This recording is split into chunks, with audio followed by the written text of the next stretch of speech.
I don't think it's the truth, maybe. Actually, I know it's not the truth. He's got really bad head injury. So if you can tell me how he got that, it would be really helpful for him. So what happened tonight? We'll just start over, because it's okay. We just need to know the truth. So what exactly happened tonight with David? I put him to carry books. What else? Is that what your mom's going to tell me? That's not what your mom's going to tell me, is it? No. Okay. I'm going to ask you again, Christian, one more time. What happened with David tonight? That's happened. What's going on, y'all, man? I got another video for y'all, man. It's when the detective realized the boy is a killer. Oh, no. All right, so let's get right to it.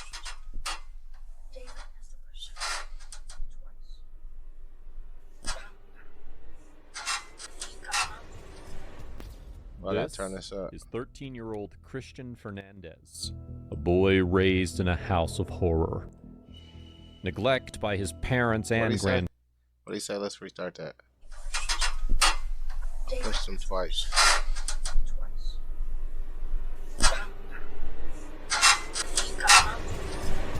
You got knocked out. Is 13-year-old Christian Fernandez, a boy raised in a house of horror. Neglect by his parents and grandparents only drove him to repressed anger, which later made him the youngest person in history charged as an adult with first-degree murder. That's crazy. Christian was born in Miami, Florida in 1999 to Bayanella Susana, who was just 12 at the time. The boy's 25-year-old father received 10 years probation for sexually assaulting her. When Fernandez was 8, the department... Now, that's crazy right there. That's wild. Dude should have been in prison for life. I ain't gonna lie. When I see that, that just blows my mind. Department of Children and Families investigated a report that he was molested by an older cousin. By October of 2010, Fernandez and his mother were living with her new husband when he suffered a night. That's even crazier. People like that should be locked away for life. Like, what the hell? Y'all fiddling with kids, and it's like, it must be in Injury bad family. So bad that his school sent him to the hospital, where he was examined for retinal damage.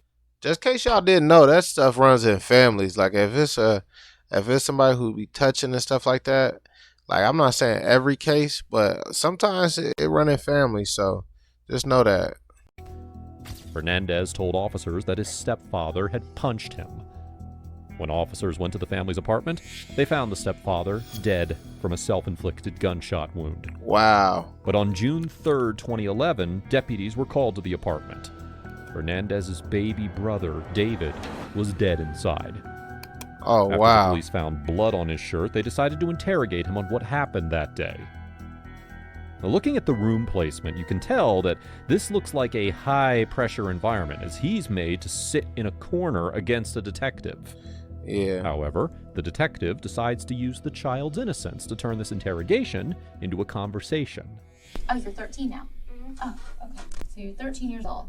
I'm 12. And Yeah, that's what I'm saying, 12. Okay, okay, all right. So, and today is, do you know what today is? 14. It's the 15th now. 15. It was the 14th, but it's the 15th. And it's late. Ooh. Okay. What this says is this is your constitutional rights, okay?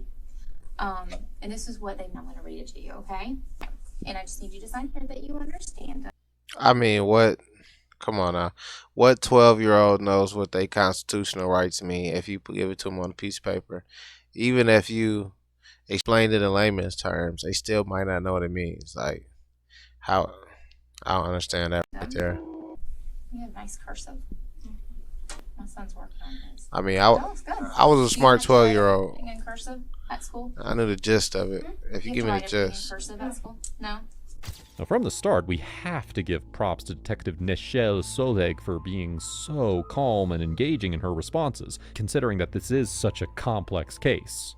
Tonight you were home. Well, you told me, you said before, in January, he got hurt, right? Mm-hmm. And he had broken his leg, little David. Mm-hmm. And how did he break his leg in January? By yoga. Yoga? Mhm. And what room were you guys in? In Yoga. our room. Okay. You share a room with him? No, he always goes to she's always sleeping with my mom. Okay, so he sleeps with your mom. Oh. And you and your 5-year-old brother and your 4-year-old sister all share a room. Mm-hmm. So, y'all were in your room doing yoga. Mhm. Were y'all watching a video or something, or? No.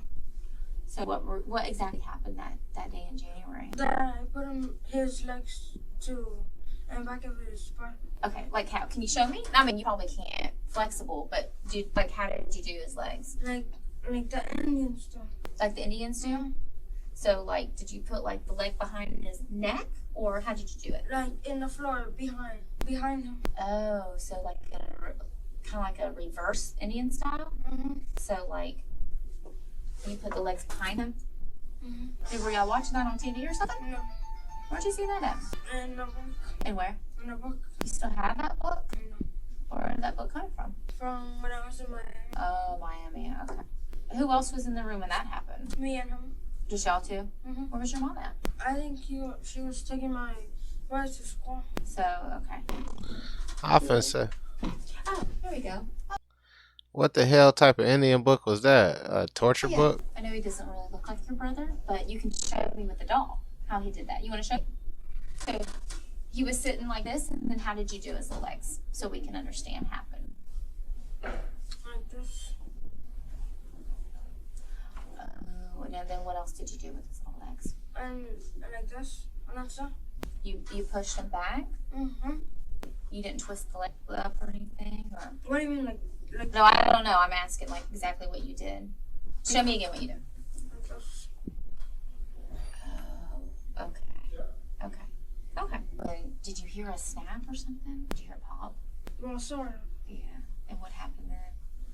He started crying and then I stopped. Oh. And so how long was it before your mom got home? A couple of minutes. And what did you tell your mom about it? I don't remember the story that I made up before. That what? Babe? What I told her before. What do you mean? I didn't tell her that I was doing yoga with him. Oh, what did you tell him? What did you tell her? I don't remember. What I Oh, told you her. don't remember what you told her. See, look, man. Oh, okay. That's why you gotta watch your kids, man. Don't be leaving your kids with like the older kid thinking like, especially if they ain't right. It's different if you got a responsible, way older kid. But if you got a 12-year-old with a 5-year-old and a 4-year-old, and that's How long did he cry for? A long time? Mm-hmm. that's crazy. Probably hurt him really bad, huh? At this point, you can tell that the mother is clearly instilling the wrong messages in her child by not being vigilant of her child's behavior. Yeah, look what I was Looking just at the saying. 2011 incident where his brother Yeah, broke watch his your damn leg, kids. you can see that instead of making the boy realize his mistake, he was later pushed to lie about how his brother got injured in the first place. Tonight, you guys were in your room, just you and David? Uh-huh. Was your other brother and sister in there? Mm-hmm. So all y'all in No, there? I think it was just me and him too. Just y'all two? Mm-hmm. So tell me what really happened tonight. I hate the audio on here. Books. You put him to carry books? Mm-hmm. Okay, what kind of books? Like the books that we have on our bookshelf. Are they big books or little books? Or... Like a bunch of skinny books. Okay, so he was carrying them. Mm-hmm. Does he walk good with that one cast on? I think he starts with one and normal walks with the other. Okay, so he had books in his arms, Mm-hmm. and then what happened? And then they fell on him. They fell on him as he was carrying? As he was carrying them. Where did they fall on him at? On his head and How did they fall on his head if he was carrying? like this he was carrying them. Because he didn't know how to carry away. So then what else happened? And then they fell on him and then he fell. This side of his head is really injured up with a lot of bruising and swelling. Mm-hmm. So, and his nose is really swollen up. That's crazy, man. It be the ones that's closest to you, man. That's why we I need tell to you know the what, whole story. man. Because that can't happen from just books. You know what I mean? That's not the truth, Christian. At this point, the detective realizes that he's no stranger to lying. Even when she brought up the idea that he hit his head on a bunk bed after his ludicrous book-carrying story, he casually denied it. So now, Detective Selvig has to switch gears, and, considering his openness, can easily tell him where he's lying without the worry of him choosing to stay silent. It's okay. I just need to know the truth. So, just like you told me the truth about January, and you're doing a good job. Well, there's something else that happened tonight, because earlier, I know that you told all the officers and everybody that he climbed up the ladder on the bunk bed and fell. But that wasn't the truth, was it? Okay. I don't think it's the truth, maybe. Actually, I know it's not the truth. He's got really bad head injury. So if you can tell me how he got that, it would be really helpful for him. So what happened tonight? We'll just start over, because it's okay. We just need to know the truth. So what exactly happened tonight with David?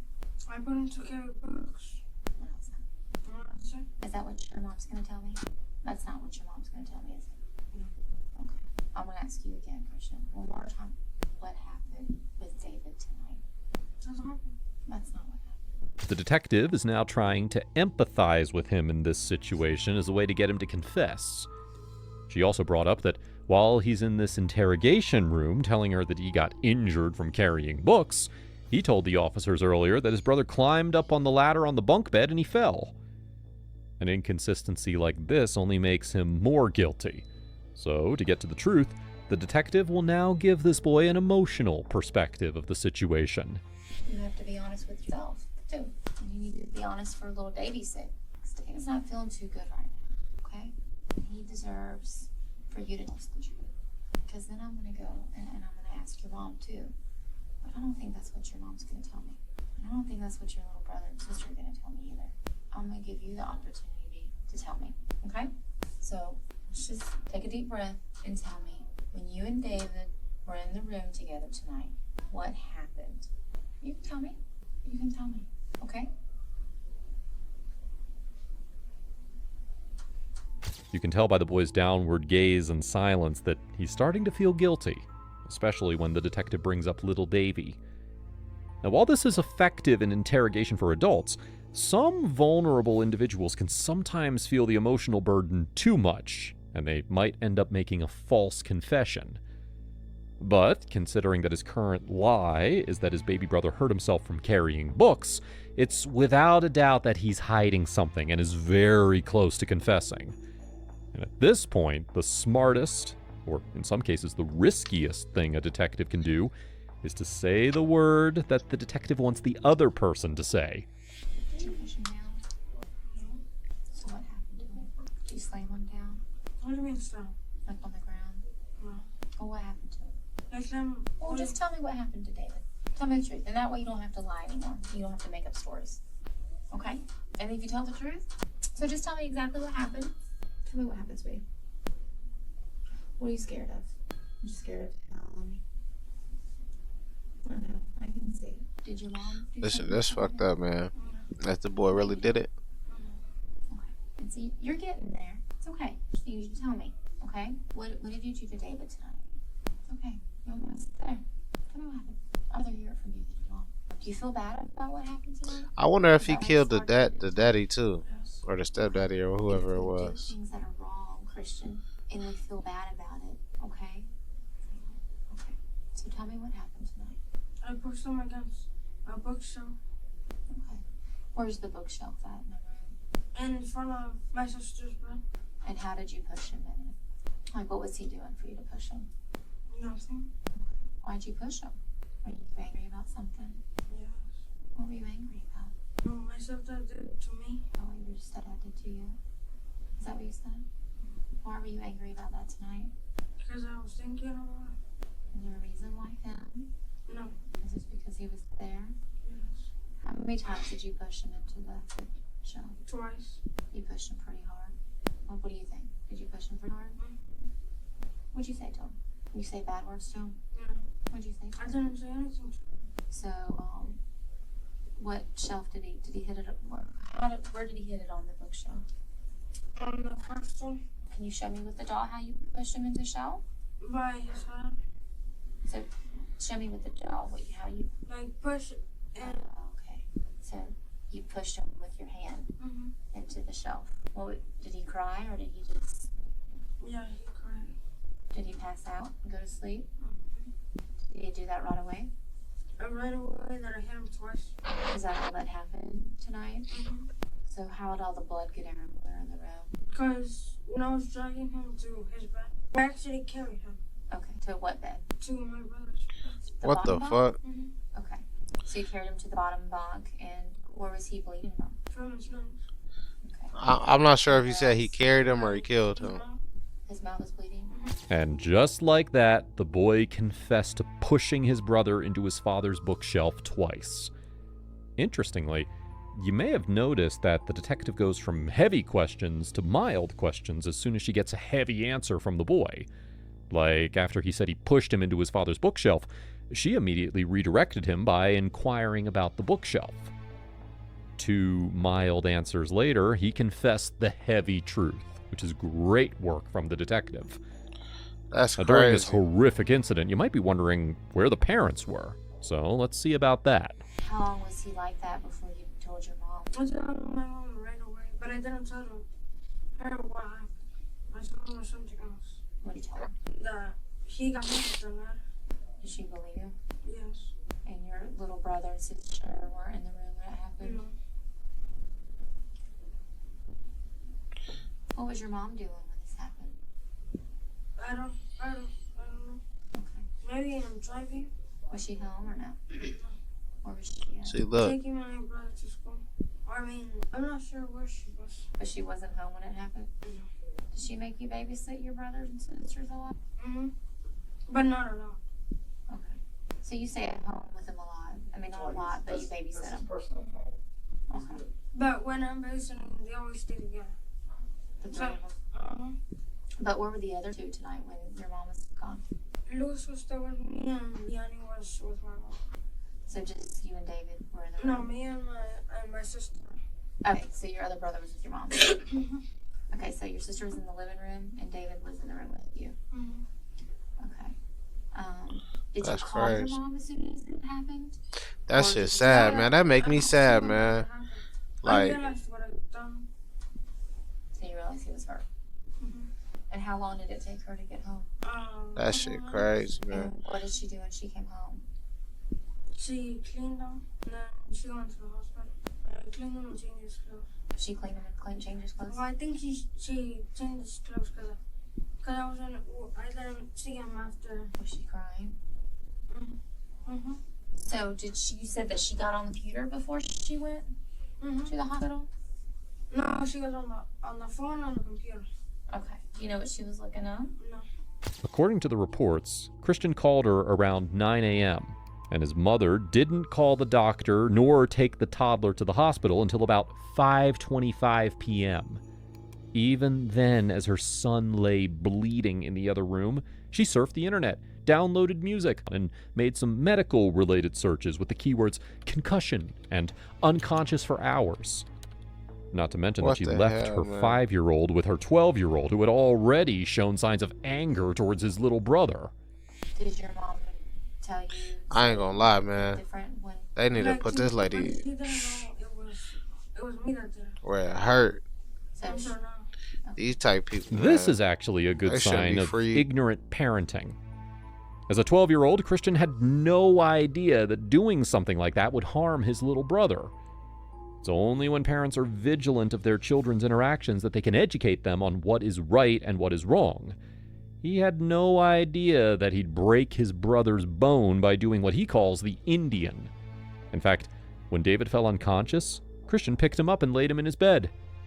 He denied intent to kill his brother, and several times asked the officers if doctors could wake him up. This shows how considerate he is, and that he never intended to kill. After the detective steps out and gives him Still, 10 minutes man. to think about the situation, Yeah. she decides to tell him the truth about whether his little brother survived or not. Yes, he's like too little for that. too little to know. And his heart is weak, so if his heart stopped working, Why is his heart weak? then he's small. Because he's small. And if his heart stops, then he stops. And he hasn't even.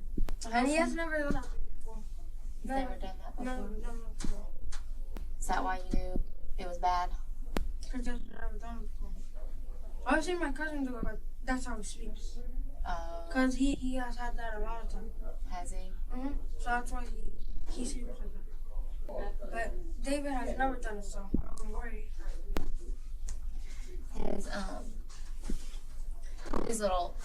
His brain started swelling Like bigger or smaller? bigger. Bigger. So it touches his brain. Just a second, y'all hear something. All right, y'all. My fault. I had to check on.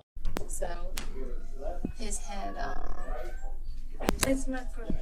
It's not good. it's not good. But you're old enough and smart enough to know that it didn't look good when you did it, correct? And it doesn't sound good from what you're asking me and what I'm telling you, right? Can I ask you a question? Mhm. Why'd you push him twice? I don't know. I don't know. I don't even know why I pushed him. Was he still standing up from the first push after you Yeah, pushed he him? was. He stunned me. Did he cry? Yeah. First time. Alright. And then you pushed him again. And then he stopped crying. Well, I think I'm gonna go and talk to your mom now. Okay? Man, that's I have crazy. to tell her the truth, okay? And what happened. Well, let me go talk for a few minutes and I'll come back. Okay? That's crazy, man. Okay? Watch your damn kids, After this man. interrogation ended, the detectives had a clear confession against Christian, I wonder what happened. but a to him. judge dismissed it, citing that he did not understand his Miranda rights during police questioning. Yeah, I was gonna However, say. he How. was found guilty of first-degree murder as an adult. And What? yes, there was a sexual assault charge against him as well, but that was dismissed. At the time, he was 13, so he was given a juvenile life sentence, which means staying in jail till he turns 19. In July of 2018, he was placed on probation. The judge also ordered Christian to stay away from minors and not to have contact with his surviving siblings unless they first contacted him. Oh, and in case you're wondering about the ignorant mother, she pled guilty to manslaughter and she was placed on probation for 10 years. That's it. This was how a 12-year-old misunderstood boy with a tainted history of abuse and neglect went on to kill his own brother without intending to. This was the horrific case of Christian Fernandez. Man, praise to his family and all that stuff. Man, that's terrible, man. That's some terrible stuff. That's terrible news, man. And man, watch y'all kids, man. This should be a learning. Like, we should all learn from everybody else's mistakes, and watch your kids, man. Or have your mama watch them, or somebody who's trustworthy to watch your kids. Don't have little kids that don't know the repercussions of their actions watching your kids, man. Because I mean, me at 12 years old, I was pretty mature and I knew not to do stuff like that, But you just got to know who your kids is too. You just can't trust them just because they're your kids. All right. So y'all, hey, look, this is the end of the video. I'm gonna wrap it up. Y'all have a good night. If y'all made it this far, like, comment. Hey, if you haven't already, subscribe. Hit that notification bell so you can get these hot drops every time I drop them. And y'all have a great night. Peace.